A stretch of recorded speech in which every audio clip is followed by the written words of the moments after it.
What's up, jabroni? Steven here, and welcome to the WWE Raw review, recap, reaction, whatever you want to call it. Pretty much, this is the show where I sit down, talk about what happened on Monday Night Raw with you guys in the live stream. You guys give your opinions. If you're here, I give you guys my thoughts. We go through the entire card. We have some fun, and throughout the night, we just figure out what you guys thought, what I thought, what improvements could have been had, what you guys think it means for the future of the wrestling. Of the stories happening right now. So we're gonna get through did you notice the weird camera angles last night during they were like those camera angles that they do for SmackDown have always been weird. They have the weird crane, so I've just kind of embraced it, accepted it. I mean, can't really do nothing about it, just kind of going with the flow with it. But yeah, they aren't as crisp as I like. But all right, let's get into the main show. So Monday Night Raw started with Mick Foley coming out talking about, is it for Mick Foley? I think it's Mick Foley. Mick Foley comes out, talks about something with Charlotte, whatever. Charlotte comes out, she's arguing with Dana. Dana's just looking like the weird third wheel, just standing there. Out comes Sasha Banks, out comes Bayley. They all get into it, talking about who deserves the chance at the WWE Women's Championship. Because, of course, Sasha needs to get her rematch. Bayley pinned Charlotte last week, so it makes sense. And Dana Brooke just wants to prove to Charlotte that she belongs or whatever. So I like that they addressed it because most of the fans were actually kind of confused and worried about what the hell was going to happen going forward. Nobody really knew. At least I didn't know. I didn't know who the hell was going to actually get the shot. So I'm glad they addressed it. And overall, I enjoyed this match. But if I'm being real with you guys, Dana Brooks felt out of place. She didn't belong there. She didn't seem like she had a legit claim for the championship or even to defend Charlotte's honor. She felt out of place. There was actually a moment during the broadcast where, was it Corey Graves who was like talking to Charlotte and was like, Charlotte was talking about what's wrong with her and Dana Brooks, and she's saying that she keeps interfering in her matches. And I think Corey Graves was like, just be honest, Charlotte.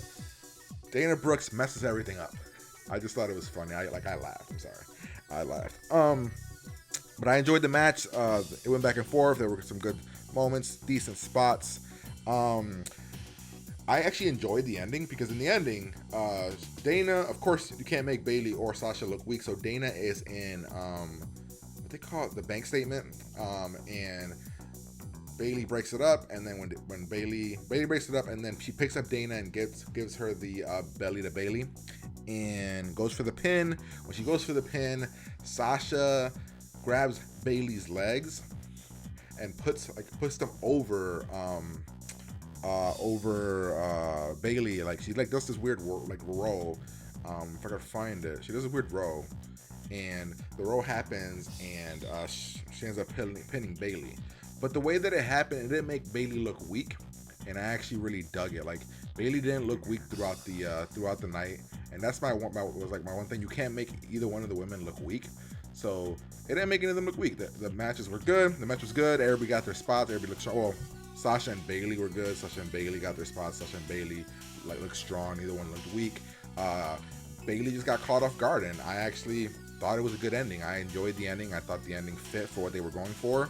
Every time Dana wrestles, though, she wrestles kind of like Mojo Rawley, which explains, it makes sense because the two were best friends at Breaking Grounds. But whenever they fight, it just feels like she feels so brutal. Same as Mojo Rawley. So I enjoyed the match. I thought it was good. So that's what I thought about that. Going forward, so Sasha wins. Sasha's going against Charlotte for the championship at Clash of Champions. I don't know what this means for Bayley. I don't know where Bayley goes. Does Bayley go against Dana Brooks? We have one more week before Clash of Champions, so they'll be able to establish something. But I'm assuming it'll be Bayley versus Dana, and Bayley getting over on Dana. So that's what I'm expecting. Next, we had the Bo Dallas segment, which was the Bo Dallas. Before that, there was a segment in the back where it had the Shining Stars, and I let out a groan. I was like, oh, here they go. But this little segment right here made me laugh because now they're not just these people who are super happy about Puerto Rico. They're just not they're not these guys super happy. Now they're coming off like con men, travel agents, just trying to like sell a timeshare. I liked it. I thought it was funny. I was like, all right, this is a gimmick I can get around. They're trying to make money. They're trying to do their thing. I actually like that gimmick right there in that moment. I've hated it ever since. But if they keep this gimmick about them trying to sell timeshares and get money and get rich off people going to Puerto Rico, I can get around that. All right, so where are we at now? Let's see. Bo Dallas versus Brandon Scott. Pretty much, it is the Bo Dallas squash match of the week. I'm liking that Bo Dallas is getting these squash matches. I'm liking that he's getting this time on the mic. Not sure how I feel about the rhyming and kind of saying the believe and Bo. I like the believe and Bo part, but the rhyming before it, I was kind of like, Nonetheless, he looked really good, looked really strong, and I very much enjoyed it. So I like what they're doing with him. I'm not sure what the game plan is with him going forward, but I enjoyed it. All right. Next, we had the highlight reel with Jericho and Sami Zayn. Jericho talking about like all this great, amazing stuff about Kevin Owens, because he was originally supposed to be on the highlight reel, but then he talked in that same thing. He says, "Well, I can't get Kevin Owens because Mick Foley won't let me, so I'm gonna get the opposite of the spectrum." And he starts like running down Sami Zayn. Sami Zayn comes out. They had a really fun segment back and forth. Sami got some good jabs in. Jericho, of course, this is some of the best work he's done in a while. So he got some good jabs in. Jericho's money. This is a fun segment. Sami Zayn called Jericho Kevin Owens bitch. The crowd got a big pop from that. So I very much enjoyed this segment for what it was. A lot of fun. Then we had the Cesaro versus Sheamus, the 5th match in the series, and again, another solid, good quality match. We had Cesaro go over like everyone was expecting. He beats Sheamus, and it's what everyone was expecting. There wasn't anything like special about what was going to happen here. That's what happened there. Then we had Alicia Fox versus Nia Jax because of what happened last week where they got into an altercation, and pretty much this was a glorified squash match. So no Braun Strowman this week, so we only had 2 squash matches this week. But I like that Bo Dallas is getting them, and the Nia Jax thing isn't really a squash match, but we'll say it is. But I liked it. I enjoyed it. I enjoyed that it wasn't a regular squash match. All right. Next, we had the New Day coming out after that horrible segment last week. I am glad that WWE learned their lesson because they had the New Day run down the club. Run them down about how horrible they are, about gimmicks and jokes and entertainment. And as everyone knows, last week's O-Day segment was one of the worst segments. One of the worst segments in a very long time for WWE. And I'm glad that they got rid of the doctor's jackets for the club, the fart stuff. I was like, oh, thank Jesus, it's gone. It's gone. But I like that the New Day ran it down, made fun of it, saying that they're never going to do it again. I enjoyed that. I'm super happy that they did that. Out comes the club, and I actually didn't write it down here. Interesting. Out comes the club, and we had Luke Gallows and Karl Anderson versus the New Day, which is essentially a pay-per-view match, but we got it on Raw. Fine. The club got the victory in a pretty decently good match. There was moments where Xavier Woods and Karl Anderson were going back and forth, and the crowd was really into it. I think the crowd was pretty good like last night. They weren't great, but I thought they were pretty good. I just didn't understand why this match was happening, why this wasn't a one-on-one or something, but we had a really good solid match. So usually what happens is when in the go-home show, whoever wins that ends up, more often than not, ends up losing the championship belt, but we're still 2 weeks out, so the club winning here, it's hard to justify where they're going to go from there. But it was a fun match. I enjoyed it. I thought it was good. Next, we had Jack Swagger versus Jinder Mahal, and which I thought was like, oh, they're going to use Jinder Mahal to elevate Jack Swagger. They're going to squash Jinder Mahal because it's what they've been doing with the guy. But nope. Jinder Mahal has this whole thing about peace. He's finding inner peace. And, I don't like his character. He's fine, but he's got that's what he's running with. But nope, it's what I wrote here was Jack Swagger. He still works here. which they actually alluded to after Jack Swagger lost the match when Todd Phillips asked Jack Swagger about his contract being up and what that meant going forward. Jack Swagger gave him a look and went away. So what I'm assuming is going to happen is that Jack Swagger is going to go heel. He's going to change something. He's going to go heel. It's crazy how over his We the People thing is, because that We the People thing, the crowd eats it up and loves it. I don't know. I'm not sure what's going to happen here. It could go either way when it comes to Jack Swagger. The crowd could accept it, or they could boo him. It depends. Let's see how far away from his We the People gimmick they go with, or if he just takes the We the People and goes heel. I think going heel might make sense. It would make Jinder Mahal the good guy, because he came off as like the good guy kind of last night. So I'm expecting that's what I think is going to happen. Then we had Epico and Enzo Amore in a one-on-one match earlier in the evening. The two got into an altercation, or not an altercation, but they got into a little bit of in the back. They were arguing with Big Cass and Primo. They were all there, and they set up a Epico versus Enzo match. And this match was really quick. Enzo ends up losing because the Shining Stars do heel moves, do heel tactics, and they hold Enzo's legs down where the referee can't see it. So definitely a thumbs up for this, for the night for the Shining Stars. I like their travel salesman trying to make money segment, and I also really did enjoy the fact that they got a victory in a very heelish way. So that was pretty good. Then we had Roman versus Kevin Owens. Now, I knew what this ending was going to be. Like, I 100% knew it. I just thought it made sense. The way that they were talking about Clash of Champions, they were saying every title was going to be defended. I was like, well, right now Rusev is on vacation. No story makes sense, so he must interfere tonight somehow. And that's exactly what happened. It was a pretty good match. The crowd was eating up. The crowd was chanting. I actually enjoyed it. I thought it was a lot of fun. Let's see what we got here. When it comes to notes. All right, let me scroll down. This is the segment with the travel agents. Alright, so they went back and forth for a while. Kevin Owens looked really good. Roman looked really good. They both looked equally strong.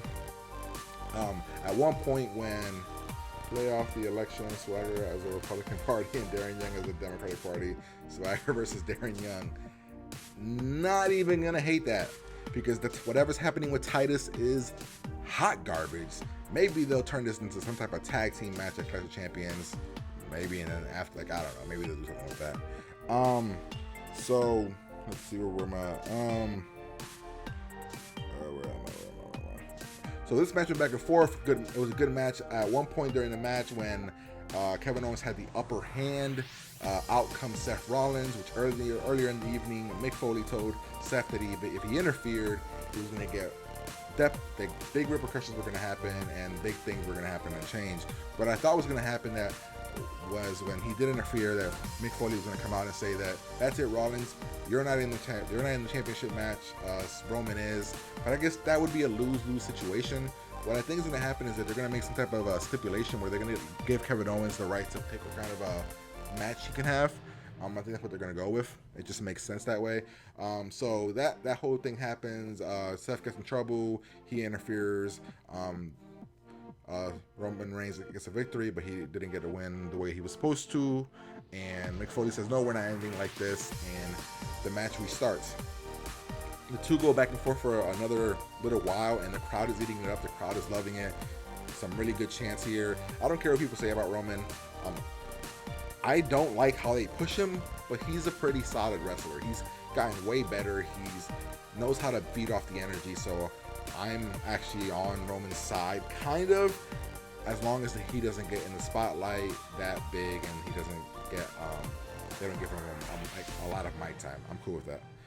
So while this is happening, out comes Rusev, when Roman has kind of the upper hand.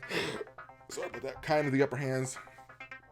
And I hate when wrestlers do this, where they run in and get slapped for just stupidity and idiocy. Like, he runs in when Roman's looking right at him, tries to get in the ring, gets Superman punched, and then Kevin Owens is able to hit Roman and get him in the pop-up powerbomb. Then after Kevin Owens wins, Rusev comes in and he just beats up Roman Reigns. And another thing I like is that Lana's just at the top of the ramp up on the stage, and she's just like pointing, and she's almost like, Lana's like a really good manager. Like, I wish they would use her manager tactics to like be more of like a person who controls the beast. She controls Rusev, and she can send Rusev out to just destroy people. I like that. I just don't see them doing anything with that, but that's what it felt like last night, and I enjoyed it. So this sets up Roman Reigns versus Rusev at Clash of Champions. Kevin Owens versus Seth Rollins, what I'm expecting some type of stipulation. We got the New Day versus the Club. We also found out earlier in the evening that we were going to get Sami Zayn versus Chris Jericho, because what happened in the highlight reel, they got into an altercation. And we also assumed that we're going to get Enzo and Cass versus the Shining Stars. So it's looking like a decent card. I'm assuming Jack Swagger will have something to do, probably. Titus O'Neil, Darren Young. We got Sasha versus Charlotte, and maybe Bayley will do something. So we got a pretty solid card so far, and I think that this is pretty much as good as the card is going to get. I don't think there's anything that can really add that'll make the card shot better than what it is. But I enjoyed Raw. I thought Raw was pretty good. Let me know in the comments below, of course, if you enjoyed Raw as well. If you did, hit the like button, hit the comments, and let me know what you enjoyed, what you didn't enjoy, what you thought could be fixed. I will also do a shorter version of this where I'll do the 10 things that we learned, but I'm not doing it tonight. I am too tired. I'll do it in the morning. Should be up in the afternoon, so be up on the lookout for that. And I don't know, I mean, make sure you guys share, let people know that I'm doing wrestling reviews and things of that nature live, where people can interact with me. And if nobody in the comments has anything they want to ask me, I will get out of here. So I'll give it 1 or 2 minutes, and if nobody has anything they want to ask me in regards to Raw or anything like that, I'll get out of here. But like I said, I enjoyed it. I thought it was a lot of fun. So let's pop that out. I mean, we're in the tank top. I was like, you know what, it's late. I'm not even gonna bother that. So I don't know. I enjoyed it. I thought it was always pretty cool. Let's see what's happening on the wild world of Twitter. There was some news that I heard also, but I can't remember what it was. But I'll wait a couple minutes, and if nobody wants to talk, that'll be that. Man, did the Rams get their ass kicked? That's crazy. The Rams got their ass kicked. A fan ran on the field and had more rushing yards than the Rams. No Instagram, Tumblr, or Google. I have an Instagram. You can look up just Geeked Out Nation on Instagram. I don't really use it that often. I mostly use it to promote this stuff, and occasionally when it's just something funny, I'll put it on there. I follow a lot of people. No Tumblr, no Google. I mean, I have Google. I don't do anything with it because I don't know how to use it. Like, I don't really pay mind how to use that. And Tumblr, yeah, I had a Tumblr a long time ago, but nothing came from that. Alright, so let me log out of here. I feel like I might have fucked something up, guys. I think I fucked something up. I'm almost positive that I didn't share anything the way I want to share. Oh man, Record came out. Nope, I yeah, so pretty much, if you guys don't have any more questions, I'm gonna give it a minute or two more, and then I'm out of here. Gonna get to bed. I'm on the East Coast. It's 1 o'clock in the morning. I wanted to get this up. Didn't want to get it up later than it already is. I gotta start being more social when it comes to my Instagram and my Twitter. Because on Twitter, I just say comments about wrestling. I gotta add some stuff to that beyond wrestling.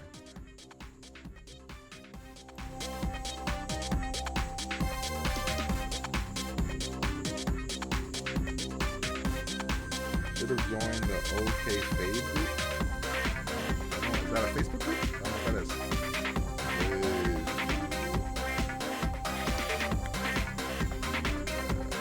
I'll join it. Is that a Tumblr group? Oh yeah, maybe that's a Tumblr group. Alright guys, I'm gonna get out of here. I'm actually gonna play, I'm thinking about playing